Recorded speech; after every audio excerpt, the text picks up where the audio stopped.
today we've got all the people from Cold Streets, just a great punk band. Everybody needs to check them out. It's just like all the things that you love about like punk from like the 2000s. You guys just like nail it so well. So super excited to chat with each one of you. I would love to ask each one of you how you're doing, but there's probably that would probably take too long. But what I will say, I think each one of you should just like introduce yourself, say your name. That way people can know what your voice is, and also if you want to introduce yourself with whatever instrument. How about also your biggest insecurity in life? Because that's the greatest way to introduce and break the ice for everybody. What a lot of people don't realize, this is like mostly a therapy podcast and way less of a music podcast. So whoever wants to go first with their insecurity.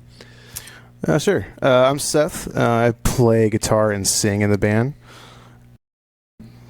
I'm coming from Columbus, Ohio, the much better state, even though the Hoosiers won last night. So, yeah. And what's your biggest insecurity? I don't know. Working out, not being able to run fast, something like that. Oh, that's a good one. That's a good one. All right. I'm Jordan. I play guitar, and I'm pretty insecure about just about everything. So, are you insecure about the fact that you look like Bill Burr? No.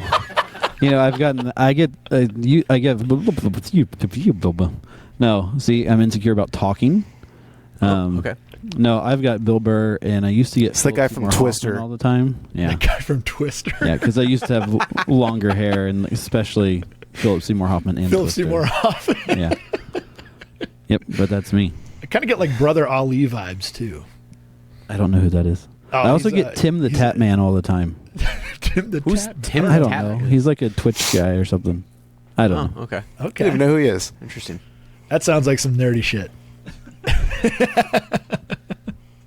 Hey, what's up? I'm Mikey. I play bass and sing a little bit. I don't know. My biggest insecurity maybe just about singing. I'm my biggest critic when it comes to vocals, so I get kind of insecure sometimes about how I sound. Oh, you should. I don't know. That's all I could think about. Mikey, I got to be honest. My biggest insecurity right in this moment is that I hope I look like you in like 10 years. Like if I can have that like salt and pepper look, and I've got like those arms and tattoos like you, because I think facially we have like the same bone structure. Oh yeah. So I'm just saying, sure. if I can look like you in 10 years from now, I would be. That's my biggest insecurity, that I won't be. You know what's crazy is immediately when I saw you, I knew that Mason was going to say that, because he has described that he wants to look like you, and he had never even seen you before. Well, he's off to a good start. He's got the long flowing locks already. Yeah. I mean, it looks good. Yeah, I've got it in a bun right now, but yeah. I bet it looks great. Yeah. All done. I've always said, I always forget his name, but there's the guitarist for Death Cab for Cutie, and he just has this great like salt and pepper long hair, and I'm like, God, if I can look like that at 45, I'm like, I'll be set. I'll be happy with life. Oh, I believe it. I believe it for you. It's the only reason he's in the band, is to tip the scale of attractiveness. To get the chick. Also, I'm just realizing there's a dog behind you guys, and I also know for Seth, there's 2 dogs behind you. Like, there's a lot of dogs in this podcast right now. Yeah. I think we should have the dogs introduce themselves too. So, and then all right, let's hear the last person. Hi, I'm Jono. I play the drums. Honestly, the biggest insecurity I can think of at this moment is about playing music, and pretty much anything outside of playing drums. I can like play other instruments, but I'm very insecure about it. So if I'm not behind a drum kit, I feel completely naked. What's the next instrument you would feel the most comfortable playing? Probably piano. I play keys at our church some. Okay.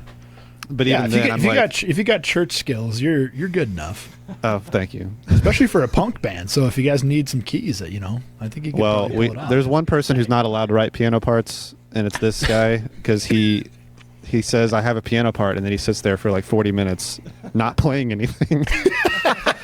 And then we don't get anything done. That's amazing. Love that. All right, well, let's talk about your guys' music. So, how did Cold Streets get started? How were you guys just like lifelong friends? What's the story about the origins of Cold Hearts or Cold Streets? Well, now we have Cold Hearts. That's a better name. So me, Mikey, and Seth all used to be in a band called Forever at Last. We were on Victory Records and toured Great it all band. the time. Thank you. So when I left that band, I was pretty bitter towards music. I never wanted to play again, sold everything. And then Jono is actually my brother-in-law. So my wife and his wife are sisters. And when he started coming around, he was like, "Hey, I play drums." And I was like, "Yeah, dude, cool. Like, I've been in a band and I don't really care to ever play again, but I'm glad you play drums." Okay, can we pause for just a second? Where did the bitterness come from? How the band ended. It was there was a lot of internal issues, and Sure. I just I left and I was like, "Yeah, I think I'm done. You know, I'm getting married. I got a dog. I think being at home is cooler." And then Makes sense. But then he was like, "Dude, no, really, let's just get together and jam." And I was like, "I literally have a guitar. I don't have an amp anymore. Like, I have no way to jam." But I borrowed an amp from a buddy, and we just jammed like MXPX and some Paramore songs, and then I was like, "You know what? That was actually awesome." So then reached out to Seth because he was also in my old band, and I was like, "Hey man, you want to jam some MXPX with us?" And he's like, "Yeah, I'll play bass and sing, and we'll like be like MXPX." And I was like, "Cool, yeah, let's do it." So we drove out. We're in like Indianapolis, just south of Indianapolis, and then Seth is in Columbus, Ohio. So it's like a 2.5 hour drive-ish. So we drove out there, jammed. We literally just played MXPX for like 2 hours. And then we were like, "Hey, this is cool. Let's just do this more Just often." MXPX. That's it. What did you say? Just MXPX. That's literally all we did. Like, no joke. And then we did that like once, maybe twice. And then Mikey was like, "Hey, I'd like to jam with you guys." And I'll let Jono kind of tell all that. But we just kind of got together and jammed. And then Mikey was like, "Hey, I got this like GarageBand noodle that I made on my phone. You guys want to hear it?" And we listened to it once, and then we just jammed through it and kept jamming and writing a song. And we were like, "Well, this is way cooler. Let's just write our own stuff." And then that's kind of how it started. We just Were you like, "Hey, Mikey, you got any of those piano parts?" I was just gonna say. no, that happened Literally. after we started Cold Streets. And Jono's not exaggerating. We were in the studio, well, my studio, and Mikey was like, "I got this piano idea." And then we sat there, and he was like, "Dun, dun," and then like 10 minutes would pass, and I'd be like, Like, is this a Kanye West album? I was like, "Are you for real? Like, what do you got?" And he was like, "Done." And I just said, "Okay, Mikey, let's move on." There's like a lot of side-eyeing going on for like 10 minutes between each other. Like, when did we stop this? Because he literally is like, honestly, these three dudes are some of the best musicians I've ever played with. But like, they can like pick up anything and figure it out and be really good at it. So I was like, okay, Mikey probably has a cool idea, because normally he does have really cool ideas. But then I was like, bro, I would never get those 40 minutes back. Let's track some harmonies now, because that's what you're actually here to do. But anyway, that's about it. That's like how we started Cold Streets. And then, of course, Cold Streets is an MXPX song title off of their album Panic. I thought it was just because you guys were ICE members. Oh, my God. That's In it. Minnesota. That's it. Okay, I'm done. You know, it was really great to have you guys on. Can't wait to talk next time. Yeah. Thanks for having us. Yeah, we got to get back to work. So, okay, what I didn't realize about you guys was the fact that you guys were in Forever at Last. And so, yeah, like, was there something about, like, you know, I know you just mentioned, like, you know, that Forever at Last maybe didn't end the way you would maybe have hoped. It was not. Yeah, was it something? In fact, Forever at Last, and that's okay. What was I saying? I don't know. You said something. Was there a hope? You said something about was there a hope? Oh, yeah. So, what was there a hope that? I thought you were saying that I like said the name wrong. No, you're good. Was there a hope that, like, okay, that didn't end the best, but there must have been something where it's like, all right, we still have like kind of these creative juices. Like we have, there must be music within me. And was that something where you guys were just like sitting on that for a while, and then you're like, all right, let's come together and let's see what happens. And obviously maybe the MXPX thing was maybe the gateway into that, but like clearly there was something you all were sitting on. It seems like. I can answer. Oh yeah. Unless you guys have something to say. For me, honestly, I think I told these guys when we started writing our own stuff, like I was like, this is therapy for me, for all of that, all of the stuff that happened. And I was like, so this is cool. So honestly, if you dissect a lot of our lyrics are kind of dealing with all of that stuff. And then, so I guess I had it kind of like built up. I needed some creative outlet to have therapy, because that's what music always was for me. So to get that back was awesome, to be honest. Hey, I feel a little less like Bill Burr now. I forgot the question. Yeah, just I don't know if there's like a particular question, but yeah, something along the lines of just like, with Forever at Last ending the way that it did, like like just how that maybe kind of was maybe the catapult for something like Cold Streets to happen. Yeah. Like, what was there music that you all were sitting on? Was there like a hope that like, hey, I would still love to do music still, and the way that Forever at Last ends, like now that's like the catalyst maybe of something like Cold Streets. I don't know. I'm just kind of curious, just like how Forever at Last like kind of was the sort of like off ramp into Cold Streets. I'll answer that. In our first song, "Who Cares," that he was talking about having the doodle for or whatever. There's a line in it that says, "Things change, but passions stay the same." And I think, once you've kind of come from that background of touring, where when you're touring and you're trying to make it as a band, you're putting everything into it. And even though for us it didn't end super good, we're always going to have a part of our heart that wants to play, and it's never going to stop creating and thinking like a musician and thinking like we're on tour and thinking like that. And so, at least for me personally, like Mikey had that idea before we even got together. So there's a part of that brain that never dies. There's a part of your brain that never dies once you start doing this like we did. So that's about it. Mm-hmm. So Jono, how about you have the mic still, right? I do. All right. Where did the MXPX come from? I mean, MXPX is great, but why MXPX? Why was that where the kicking off point started for you guys? I think it was just the one thing that we all first knew that we had in common was that we loved MXPX, or at least liked them to a degree. So when I first was talking to Boy, or sorry, I call him Boy because his wife's name is Jordan, so we call them Boy Jordan and Girl Jordan. When I was first talking to Jordan about playing music, he was like, well, what kind of music do you like? And I was like, I don't know, MXPX. He's like, oh yeah, I like MXPX too. And so then we talked to Seth, and he liked MXPX. And then like the first thing me and Mikey connected with at our first rehearsal was we literally played Responsibility without ever practicing. We just played through the whole song because we just both knew it really well. And it just felt right playing that kind of music together, and it kind of just kickstarted. I mean, it obviously influenced all of our writing styles. Like a lot of our songs very much are inspired by some era of MXPX or other pop punk of that variety. So yeah, it just kind of made sense to us to start there. Sure. Did you guys grow up with like that tooth and nail, like MXPX scene? Like, was that something that you had all, those early 2000s, late 90s tooth and nail scene? Oh yeah, absolutely. Like Jono said, it was a lot of that. Just it reminded us of music from that era, just like very nostalgic.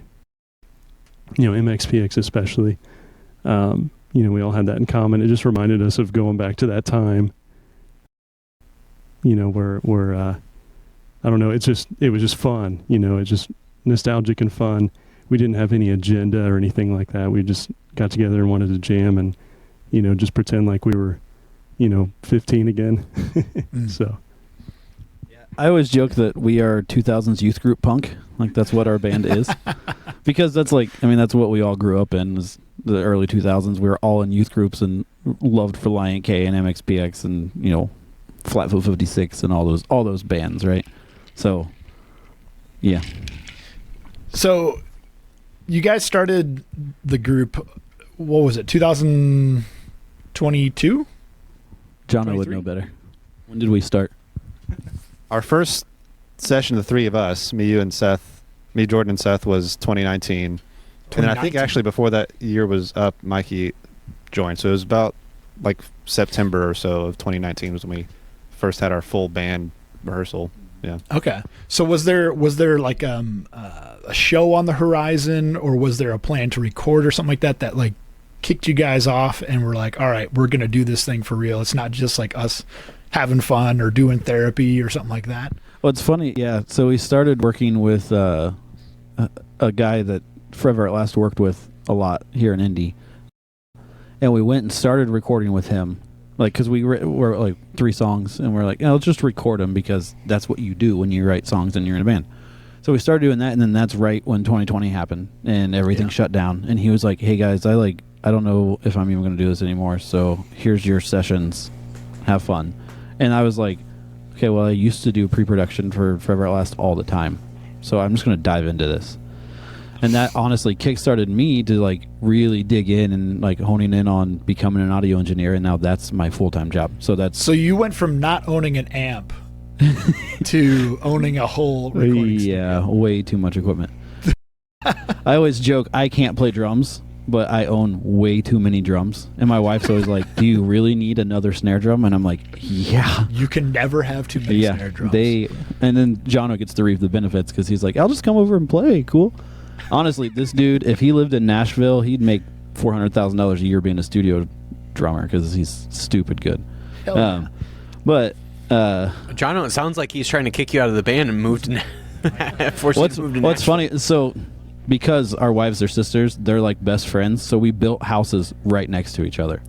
So literally, I hire him to play drums on records all the time. You guys Does he have a key to your house? You should have started a commune. He does know the keypad code, yeah. Are you guys just going to start a commune? And they totally would. Have you like woken up in the middle of the night of just Jono? He like keypadded in and then we just went straight into the studio and started just drumming. And I thought you were you're going to say like what the hell is going on? No. You sleeping next to my sister? I honestly don't remember what the question was. There was no question. Oh, okay, cool. Yeah. We're just Perfect. messing around. This is great. It was something about being or growing up with those Tooth and Nail records. So, yes. Oh yeah. The answer is yes. We all did. Awesome. Love that. Yeah. So, when you guys finally are able to like kind of like sink your teeth into getting some recording done, getting something like actually put out and stuff, what was the feeling like? Because this is really high quality stuff. I mean, it's recorded well, it's performed well, it's written well, it's sang well. Everything is just it's top notch, and it deserves much more of the spotlight right now, in my opinion, because it's high quality stuff. Say that means a lot to us because we had our first EP was called the Who Cares EP, because that was the first song we ever wrote was called Who Cares, because we literally were like, who cares if anybody ever likes this stuff, because we love it. Like, this is what we've always wanted to play. It just feels right. Like, we did an interview like last week, and Seth literally said that's just what came out. Like, when we started jamming, that's just what happened. Like, if death metal would have came out, we would have been a death metal band. But because we all grew up on 2000s pop punk, it just like came out. It's easy to play. It's fun. You can get more, I don't want to say emotional with the lyrics, but you know what I mean? Like, you can whine about your dads. Not really, but my dad rules, so I guess I'm not very punk rock. But yeah, actually that's the difference between punk rockers and pop punk rockers, I think. Punk rockers have great dads. Yeah, my dad was supportive all my music career, still is. Yeah, pop. That's what the pop comes from. Yeah. Exactly. And I keep forgetting. Every time you ask a question, we start to go on a tangent. I'm like, wait, what did he even ask me again? That's okay, man. It's not. I mean, it's not structured. I think it just came out like because of like we always joke like we were in a touring band and stuff, and then Jono grew up in Alabama and then went to a Bible school in Kansas City, and then like he never was in a band until this band, but he played like huge conferences with like 30,000 people and like, you know what I mean? But like we're all like seasoned musicians. Like we've been there, we've done it. We got to work with, well, I say we, but nobody was in Forever at Last when we did our record. Well, these two guys weren't. But like we recorded with Matt Goldman, who did like, you know, Under Oath, like all the good old Under Oath records. So I remember being at the studio and like just like laser focused on like, okay, what's he doing? Oh my gosh, that snare sounds awesome. What did he do? You know what I mean? Like I was learning from him the whole time we were there. So thank you, Victory Records, for paying for my schooling. Yeah. But well, and that's the thing that he was like meticulous about that I've heard because I'm always forgetting his name. It was Nate Washburn, right? Yeah, like Nate Washburn was one of like Goldman's kind of like interns at one point, and like that was the thing when we talked about. And I've heard this before, even like Nate, but like what.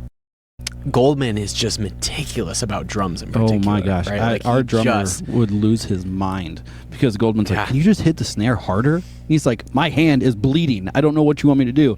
And I'm like, "Dude, just hit the snare harder, okay?" Because like, and you dude, know that Matt so at any good. point could have just stepped in and been like, "I'll just do it for you."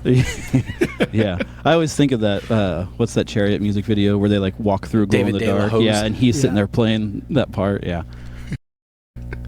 Yeah, so that's, I mean, I think that's why our stuff is like that, because one, like, I don't know, I don't want to toot my own horn, but I feel like I know what I'm doing, you know what I mean? Yeah. And I do it for a living, so I hope I'm good at it. But then, like, again, these guys are just awesome musicians. Like, hell yeah. Like, Mikey will be like, oh, but check out this little lead guitar part, and those he actually has. But the keyboards, no. And then, like, no joke, like, he's a harmony wizard. Like, do you know the band The Wedding? Remember the band The Wedding? Course. Oh yeah, I remember. So back when Mikey was in Forever at Last and he would be driving at night, he would put on polarity and only sing harmonies for the whole record. So, like, harmonies are like, I don't know if he knows how to sing melody. So it's cool because when we go to do vocal production, he's like, oh, but what if I do this high harmony? Oh, I have another high harmony, and then we can do this low one underneath of it. And I'm like, yeah, and that sounds awesome. But So Mikey is the George Harrison of the band. yeah, He's got a good voice, but no one's ever going to tell him that. And he pretty much only sings harmonies. And even when he is singing leads, it sounds like a harmony. yeah. So, do you guys want to talk about that though? And I know I keep bragging about Jono could make not millions, but I mean maybe eventually. But Probably. Like the dude is literally be a a thousandaire. human metronome. Like when I go to edit his drums, I'm like, okay, well, I just went through 3/4 of the song and didn't touch anything. Like it's stupid That's insane. how good listen.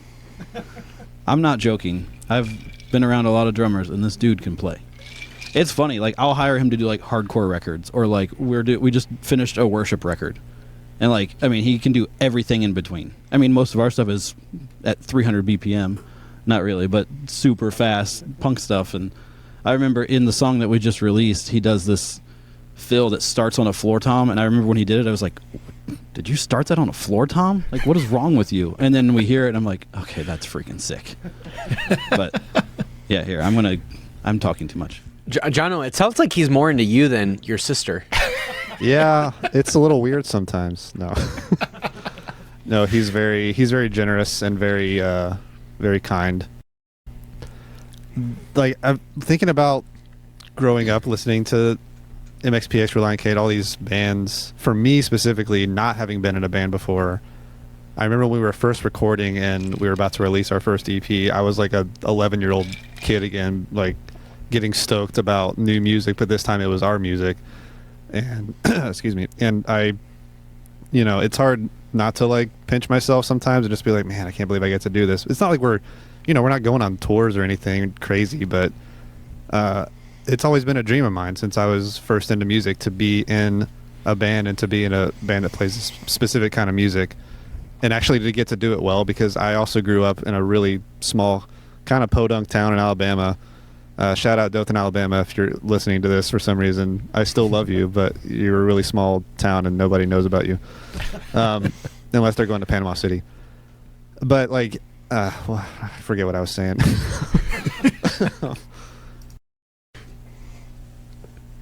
What was I saying? You were talking about how you're really excited, or you're really happy that you get to do this. Yeah. Just it was always a dream of mine to be in a band like this, and so, we were first record. Oh yeah, there was a band that I actually the drummer was the one who first taught me drums. He was like teaching me like Blink-182 stuff. So even my foundation of learning to play drums was all pop punk. But they recorded an album. Their band, I don't want to say their name in case they don't want me to. But they recorded an album and it sounded like absolute trash. So I just thought that any band's first recording had to sound awful, and then you got better as you went along. So when we first were recording stuff, and I was like, wow, this like sounds good, and it's like the first real legit band stuff I've done. Made me really excited to not have to release a trash album. You got to start better in the big leagues. You skipped AAA ball, and you went right to the top. That's the way to go. I've got to say that why Cold Streets is so cool to me is that it scratches that pop punk itch so well, especially with the new tune Over and Over. It blows my mind. Like it's already caught in my head. It's completely stuck in my head. Been listening to it for a while now, or for not a while. It's only been out a couple days, but it feels like I've been listening to it for a while, because I just find myself, I'm folding laundry last night and I'm singing it to myself. So there's a knack there that you guys have. Who's the primary song or lyric writer, I should say? I'd say it changes per song, but I think this one I did like, I don't know, probably 80% of the writing on this one. Okay. I'll never go above 80 on saying any of us wrote a song, because the version I sent is not the version that you're hearing, but right, because 20% of it is piano parts from Mikey, right? That's right. right, for sure, yeah. So yeah, I think I wrote most of that one, and I think that for me especially, I know this is for the other guys too, but I just love finding what makes a song catchy. Like I want to be able to listen to it myself and like it. I know that sounds kind of dumb, but like every song when I start, like I always say, like for every one song you hear of mine, I have like 5 or 6 that'll never see the light of day, because I'll just trash it, because I'm like, even I don't like this. And so, I love making stuff catchy. I love trying to find what makes me want to listen to it over and over again. And good call back. I like that. Yeah. But yeah, I mean, and I think most, the thing about pop punk that's cool too, lyrically, is I do think they kind of talked about it before, but it scratches an emotional itch that not a lot of other genres kind of touch. And I don't really know exactly what I mean by that, but it's one of those things when you know it when you hear it. Kind of like it makes you feel nostalgic without. It makes you want to turn your hat backwards and step on a skateboard, and maybe like go to like a grill out with your buddies and crack a low alcohol beer and just talk. Crack some crispy boys. Yeah, exactly. Talk about sports and nothing else in the world matters but just the dudes that you're hanging with, and maybe Jono's sister. Yes. Hopefully she's made some like wonderful like pigs in a blanket or something like that, and you're just my mom could make a mean pig in a blanket, dude. Oh, I bet. She covered in like she like glaze it with brown sugar, put it in the crock pot, so it's like really sweet and saturated. Yes. That's what I'm talking about. The joke I would make if this wasn't being recorded. Oh man. Jono, wait for Jono tonight. said my wait mom. I said tonight, Jono. My mom, your mom. It's your name right my now, dad. isn't it? On My this dad. thing. That's fun. Wow. Well, I'm just like very impressed by just the music so far. It's just, again, it's just like it's so. I mean, it's very 2000s, right? Like I think you guys are sort of like unashamed about that. Like there's no, it's You shouldn't be. yeah, and you shouldn't be. Like it's just it's so 2000s, but it's just like obviously like clearly well produced. Just because like Jordan, like obviously you clearly know what you're doing, and yeah, it's just really well done. I'm like very, very impressed, and so yeah, I'm excited for new music to be coming out, and so obviously I know the new song just came out. Like, is there like hope for more music to come out? Is it like, because I know when Cullen and I, especially with newer bands, like there's kind of this like, especially kind of in this time frame of the world of music, there's a little bit of like a impetus to want to like release like one song at a time kind of thing, or sometimes people like want to release a whole album. But I'm just curious, like where are you at on all of that? Like is there something to like where you all at to just like release one song at a time right now, or is there like a new album on the horizons, just an EP? What can we expect? So, yes. We initially were like, let's just write another EP. They're quick, they're easy. Like the when did we do the whatever EP? 23. In 23 we released like just a quick 3-song EP. And our goal with that was literally we got together one weekend, wrote 3 songs, and then recorded them all the next weekend, and I mixed it and mastered it, and it was done. Like literally in the course of 4 days we wrote and recorded a record. A 3-song EP. So it's not as impressive as it sounds, but it is, and it was fun. But like our goal was like, let's just write a quick EP that's fast and aggressive, and that's what you can tell if you listen to it. It's way more aggressive than Over and Over. But we did that, and then we kind of just like we had Over and Over kind of demoed out for a while, and a couple other songs demoed out, and then we were like, yeah, let's just do another EP. And then we finished Over and Over, and we were all like, yeah, this is cool. Let's just finish that. And then Seth sent demo after demo after demo after demo that we all were like, okay, this song's awesome. Okay, this song's awesome. This song's awesome. And then Jono sends a song. We're like, okay, well, that song's awesome. And then Mikey sends a song that has no piano in it, and it's awesome. And like literally it just kept like stacking up and stacking up and stacking up. So the hope, it's not a hope. We are working on a full length. When that will come out, we will figure that out, because it's hard when you do this for a living, finding the time to be like, hey, let's work on our own stuff.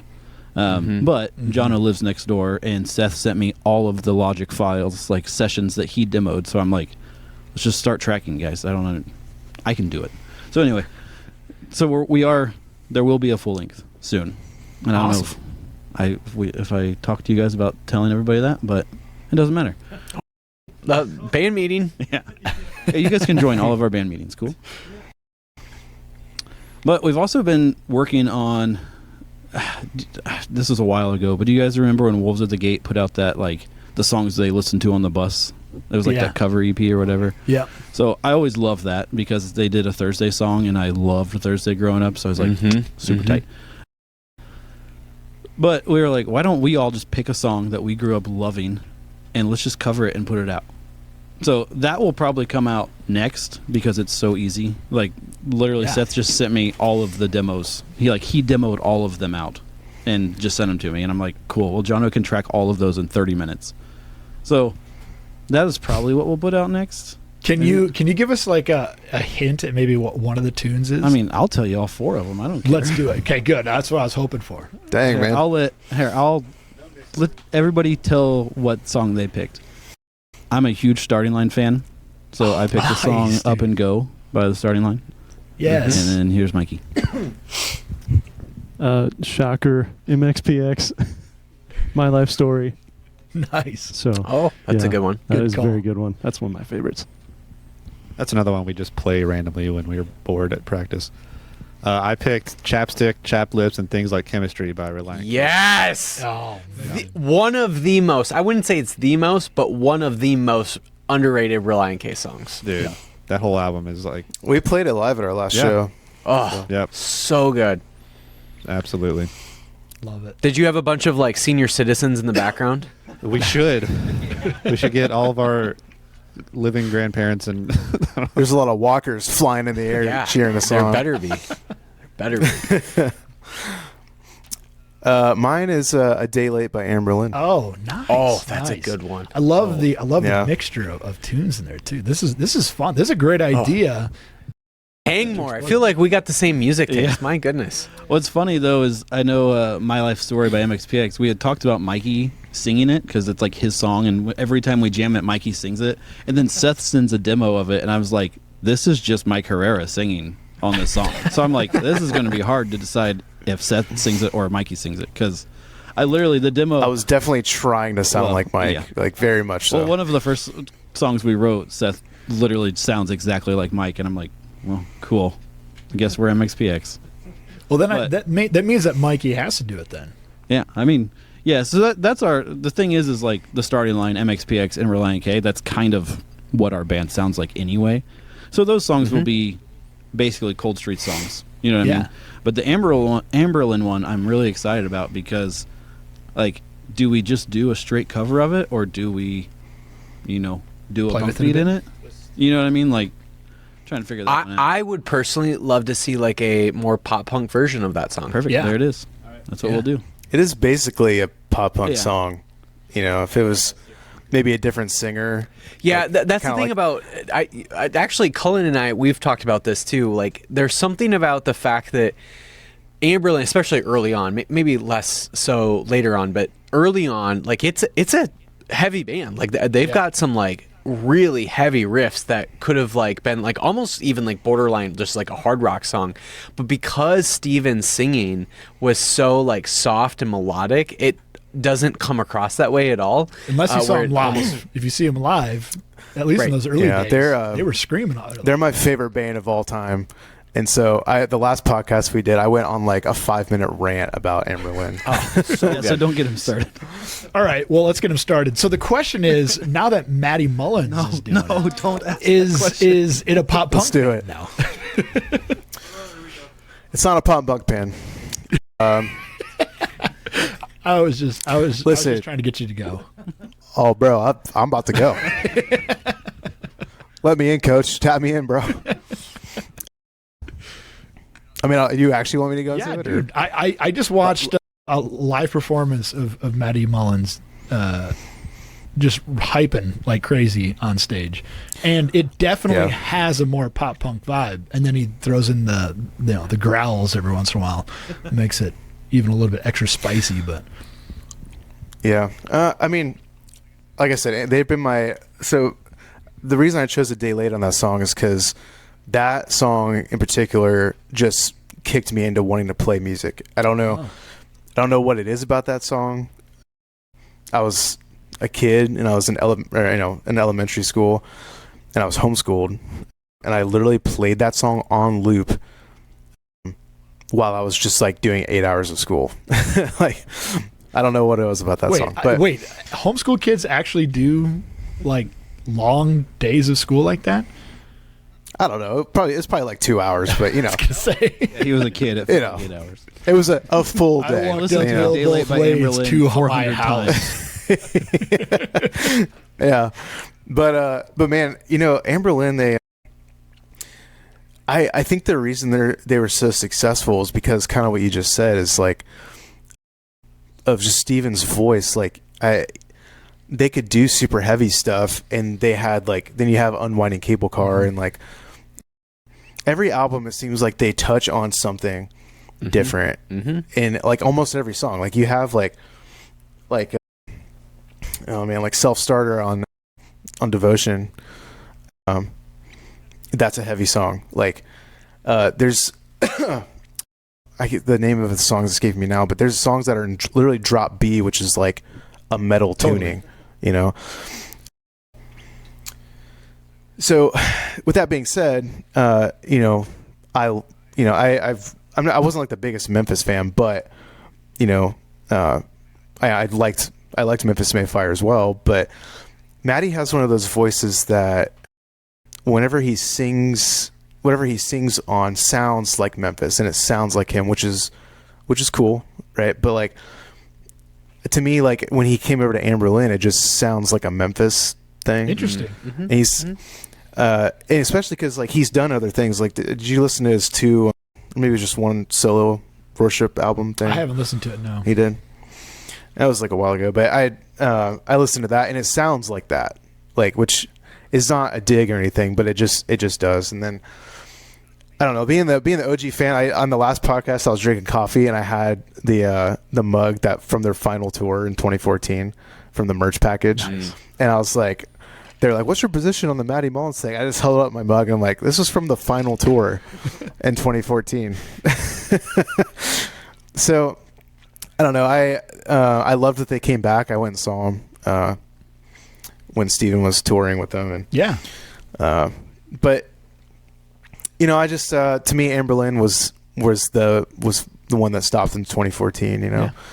and love that they're still doing stuff. But to me, you really feel Steven not there, because he's, to me, that band or his voice really concreted them in like history of music history in this like punk rock whatever world. Mason and I got to just because it's unique. He's just a unique dude. Totally. And Mason and I just got to see Stephen Christian playing with Amberlin in October. oh, what's it? At One of those Furnace festivals, Fest, or whatever. Furnace Fest. It was awesome. It was Well, great. Well, and then even before that, I did see, well, it wasn't Steven, but I did see Maddie play with them. God, was that like in March? Or it was like March or April of last year when they played in the Twin Cities with Copeland on that tour.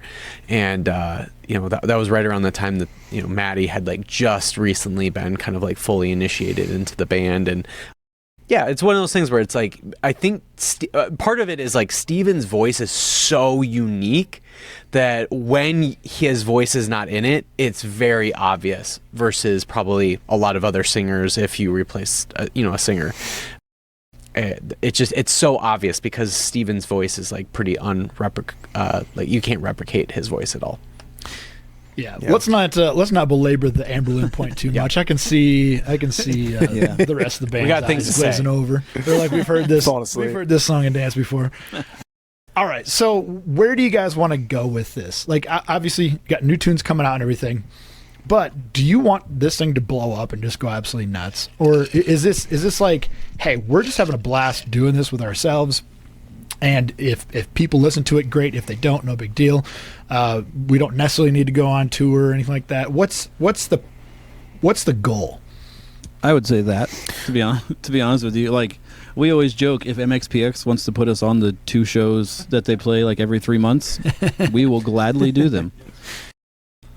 But I mean, honestly, now we play a lot of festivals.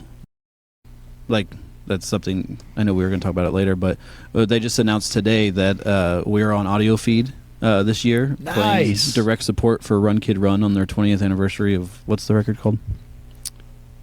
We've only just begun, I think. Right? Yeah. Okay. Yeah, 20 years. But anyway, so like that's kind of our vibe. We always, when we started, we were like, we don't have to play all the time, but I'd love to just be a festival band that just goes and plays and has fun. Yeah. If people enjoy it, then cool. I mean, again, if something happened and they were like, hey, you just want to tour full time? First, I would say, as long as I don't have to sleep in a van, because I did that and it sucks. And now I'm much older. We always joke, but after we play shows now, like, my knees hurt for like 3 days. So maybe tour isn't for me anymore. But yeah, Seth, you can go ahead. it would have to be like it'd have to be some serious coin involved to get us to tour. I think most of us have kids now, and we've all got big boy jobs. So I think it would take some serious coin to. Not saying it's impossible. I'll never say it's impossible, but you're telling people it would take dangle the carrot and see what happens is what you're trying to say. dangle that carrot, guys. Yep, that's it. Love it. All right, should we get into you guys' top 2 most influential albums? Yeah. All right.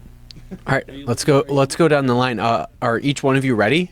Yeah, I did 5 because I was told 5, but I can try to narrow it down to 2. We didn't know the whole band was coming on, so Yeah, otherwise we would have told you 2. So now you got to narrow it down. Yeah, I also picked 5, but I would say for me, number 1 is "Say It Like You Mean It" by The Starting Line. Nice. Kind of, because Kenny was like 2 years older than me when that record came out, and then like I grew up with Kenny, if that makes sense. Like as his songwriting matured, I was maturing with him. So that record always is like boom. Gosh, though, Boom. That's a good adjective. Boom.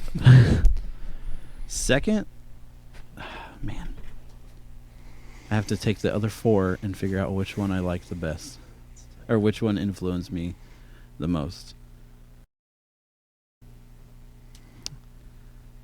Honestly, it's probably Brand New Eyes by Paramore, because that record from start to finish, every song is perfect. Like there's not like a skip. Well, okay. Only exception is the only exception for me. I will skip that song every time I listen to that record. What, dude? Come on, But man. no, that it's so well recorded. I mean, obviously, when you spend that kind of money to record a record, it's going to sound awesome. But like, I don't know, songwriting is just phenomenal. I always say that was peak Paramore, and then they turned into an '80s pop rock band. But yeah, I just want to tell you my other 3. I can do them real fast. If you want to rapid fire them, go ahead. Crimson by Alkaline Trio. Oh yeah. Okay. Full of War by a band called Conditions. I don't know if you know Conditions. No, not familiar. They opened the Brand New Eyes tour. Yeah, I imagine that. And then, honestly, probably They're Only Chasing Safety by Under Oath. For sure. Fair enough. Natural. All right. Yes. Man, it's going to be tough too, because I love heavy music as well, but my top 2 aren't heavy really. But Well, if you want to go into depth with your top 2 and then rapid fire the other 3, Yeah. that's perfectly fine. Awesome. Okay, so Polarity by The Wedding. That's probably one of my number 1 albums of all time. That's probably the first time The Wedding's ever been mentioned in top. Really? We've had top The 5 Wedding one influential. other time. I do remember. I don't remember when, Really? but it was like 3 or 4 years ago. Dang. Man, they're one of those bands I just feel like they are just so underrated. Like they should have been huge in my opinion, obviously, but love those boys. They're amazing. Hell yeah. Really influenced me a lot. So I'd say comes as no surprise. The Ever Passing Moment by MXPX. That album was huge for me. Really, I think shaped, how I play and like just even some of the bass lines. Like I used to just lock myself in my room and play that thing front to back over and over. Hey, over and over. But yeah. But so those 2 for sure. So rapid fire, I'd say Under Oath, The Changing of Times. Oh. That was a big one for me. Yeah. Good call. And then obviously They're Only Chasing Safety was, after that. And that one, blew up. Was also a big fan of that. And then I definitely have to shout out Haste the Day, Burning Bridges. For sure. From Indianapolis, where we're from. So, yeah. Great picks. So good. But that's mine, for sure. Love it. My number 1 is probably 2 Left Will Make a Right, but 3 Do by Reliant K.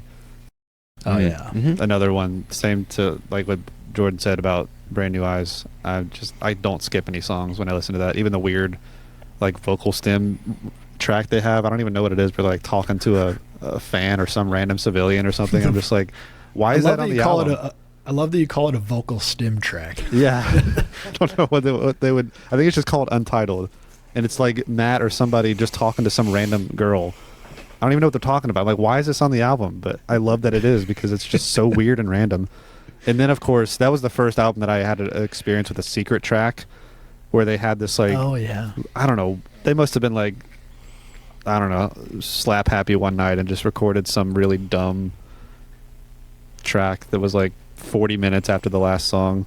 Of course, now we, like, listen to it on Spotify and you can see the time of the song. It's, like, 45 minutes. So it's like, oh, there's probably a secret track on there. Anyway, my number 2 is Satellite by POD. Nice. Definitely throwing back to like the youth group, even pre-youth group days for me.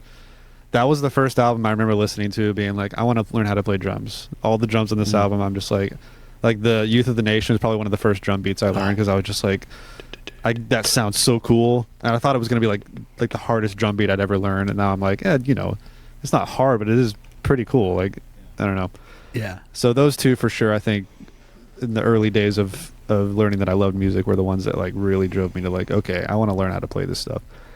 Then rapid fire, Sticks and Stones by Newfound Glory. No surprise. Good call. Mm-hmm. Also great secret track on that. Yeah, also another secret track album.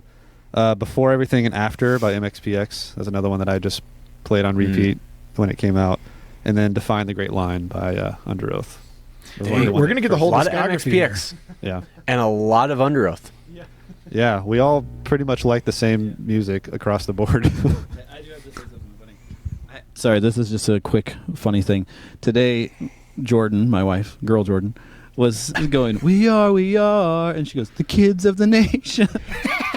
And I was like, yeah, you didn't grow up in a youth group that listened to POD for sure. Anyway, go Seth. Well, speaking of strange earworms that you maybe hear wrong or you think wrong every once in a while. So I was telling you that Over and Over has been stuck in my head, right? Yes. It's fun because I'll be like singing that, and then all of a sudden I'll start going crimson and clover and over and over. little Jimmy Eat World pops in there as well. Oh, I need to redo my top records because Futures is definitely up there for me too. Oh, good call. All right, Seth. All right, Seth. All right. Well, we already talked about Amberlin, but Cities by Amberlin is my favorite. Probably my top favorite right there, number one. Did you have the That's a good opportunity choice. to see Amberlin live during that album cycle? No. I don't know why. I just never. Every time they were in town, when I first got in, or when I was into them, and they were still pretty active. I always had something going on. I could never make it for some reason. Like I was a lot younger, so I mean, Sure. I just couldn't always drive there or whatever.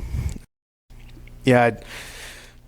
So short answer is no. It sucks. Surprisingly, the first times I saw them were all during their last 2 years, which sucks, but whatever.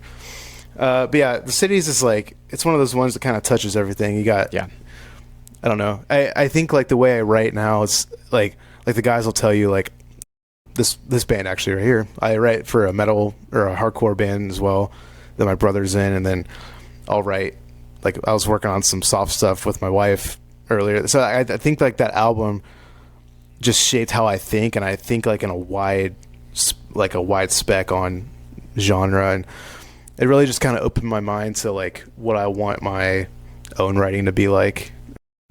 One of my favorite intro songs ever. Like, I will sometimes just listen to the intro song going into Godspeed, like just for that, like that transition, because that transition it just perfect. goes so hard. It's so good. That's the best.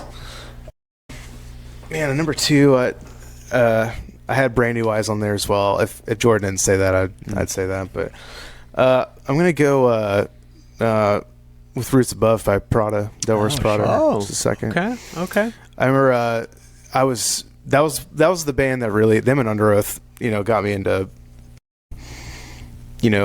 heavy music, especially Plagues. But I remember Roots came out right around I forget what age I was, but right around my birthday, and so I listened to Plagues a ton, and then that came out and I was sold out. And then the coolest thing I can say about Prada that I can't say about any other band is that they've literally evolved as I have evolved. Like their first couple records are obviously like, blah, metal, and then like as it goes on, like they become like just like an absolute, I don't even know what to call it, but I don't know, there's a clear evolution there, right? They've even now like they're so well. Oh, dude, like I wish I could say my favorite was 818, because that would be the closest number two. Which is, I know that's like their least favorite, but that was a record that again changed like how I view heavy music. It just evolved, it just evolved how I think musically. And even it's funny, even now, like they play softer stuff, and now I'm in a pop punk band. Right. And so it's like I literally, as I've evolved, like they have also done it. Every time they release a record, it's like a new chapter in my own musical journey.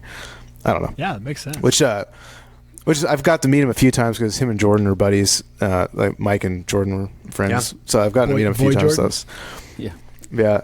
I had Define the Great Line and by Reliant K. Nice.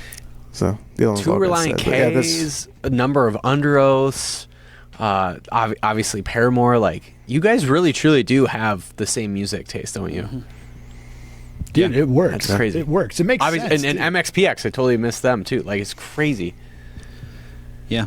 Wow. Well, I definitely can hear all of that. Like, obviously, Under Oath, MXPX, Paramore, you can hear all of it in your guys' music, which is really cool. So it's always like really fun to hear the influences and then hear how those influences actually show up in your own music. That's always fun. Yeah. Absolutely. Thanks. Yep. Well, sick. All right. What would you guys like to plug?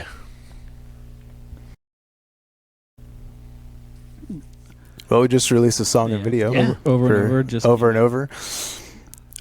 Hopefully very soon we'll get some more stuff out, so definitely keep an eye on all of our social media posts and stuff, because we like to just kind of drop it without a lot of notice. I think we gave a week's notice on this coming out, and huge shout out to Paul from Small Step Records too for helping us out with that, and he's been a huge help with this song and video as well, so huge shout out to him. Have you guys enjoyed being on Small Step? Because it seems like they're like a cool, like mom and pop kind of group. Yeah. Paul randomly reached out to us a long time ago, like right when we started and released our first like couple songs, and it was like, hey, I kind of do what you guys are doing, like if you have any interest, let me know. And like, again, we were on a label, and I was just like, come on, man, I have zero interest in signing with anybody or having like the pressure to do something, you know what I mean? Right. And so I just was flat out with him. I was like, hey man, we're not really looking for anything like that, but thank you for reaching out. And then I don't remember when it was, probably when we did our whatever EP in 23, he like either, I can't remember if I reached out to him again and was like, hey, like what do you guys do? Because I'd seen more and more of his bands and just kind of curious. And he was like, honestly, I have no agenda for you guys. If you want to release some music and never play a show, I don't care. I just want to support you guys and try to get your guys' music into people's hands. That's sick. Nobody buys physical copies of music anymore, but you know what I mean. Into people's their ears. Yeah. And he's been honestly really cool and super supportive, and again, doesn't pressure us to do anything, and it's awesome.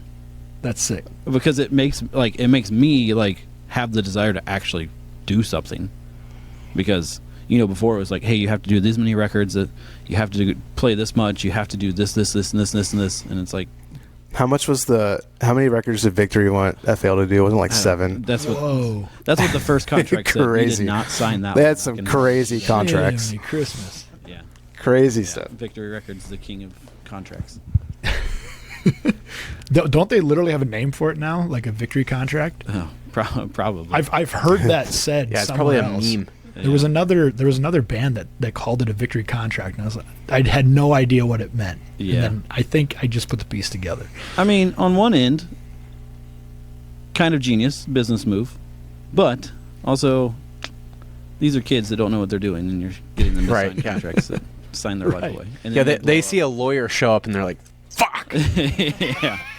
No, honestly, much. I remember when we got our first contract, we were like, we're hiring an entertainment lawyer, and we're going to dissect this. And honestly, we didn't have a bad experience. The only issue we ever had was, like, the day our record came out was the week that Victory was suing Spotify and, like, ripped their whole, like, Taking Back Sunday and all those old band, like, the whole catalog, they, like, ripped it off of Spotify because they were in a big lawsuit. Well, and all their attention went to that. Right.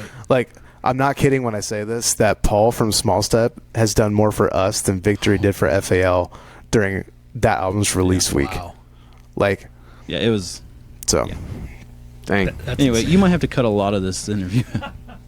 No, dude, Don't. this is great stuff. Don't. Yeah, this is important. I mean, they're I'm not a fine with label getting anymore sued. anyway, so All right. what's it matter? There you go. Yeah. And Was there they're anything going else after you'd a like to date. plug?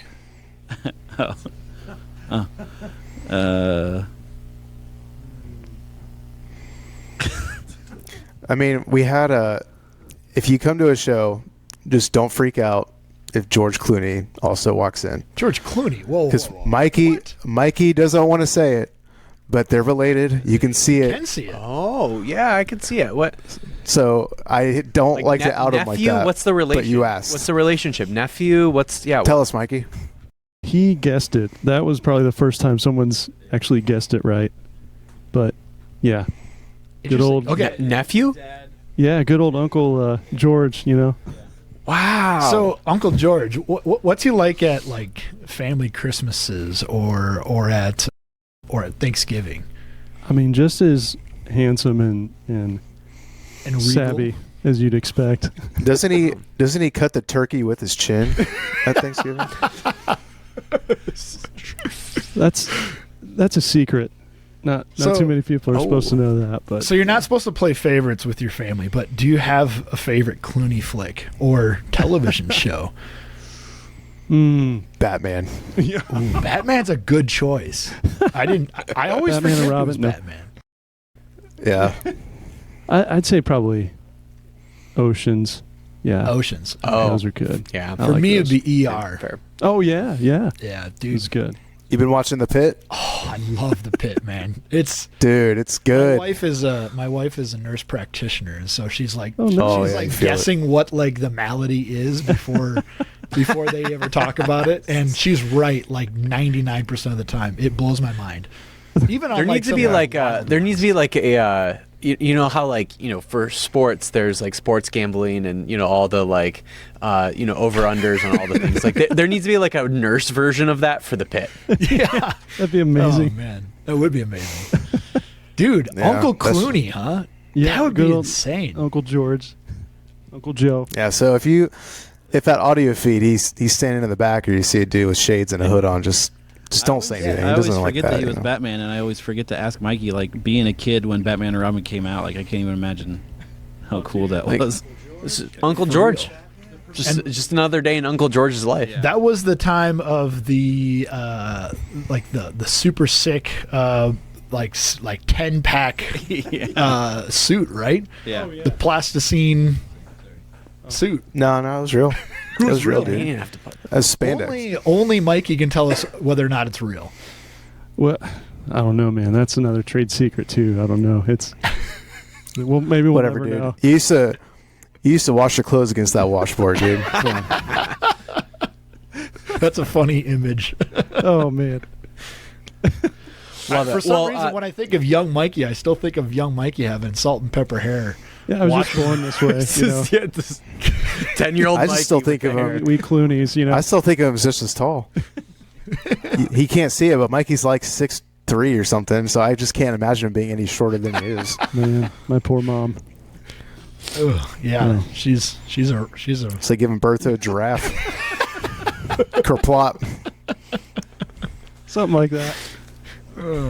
oh man. Well, guys, thank you so much for chatting more about Cold Streets. Just so good. I'm excited for wherever this will take you. It's super cool. The fact that you guys are, most of you were all in this band. That kind of ended not the best, and then you're able to now get into this creative place where you all are just like really loving it and enjoying it. I just think it's super cool. So I'm excited for all the new music. It's everything that has already come out has been amazing, and I'm just excited for more. Thank you. Thank you guys so much.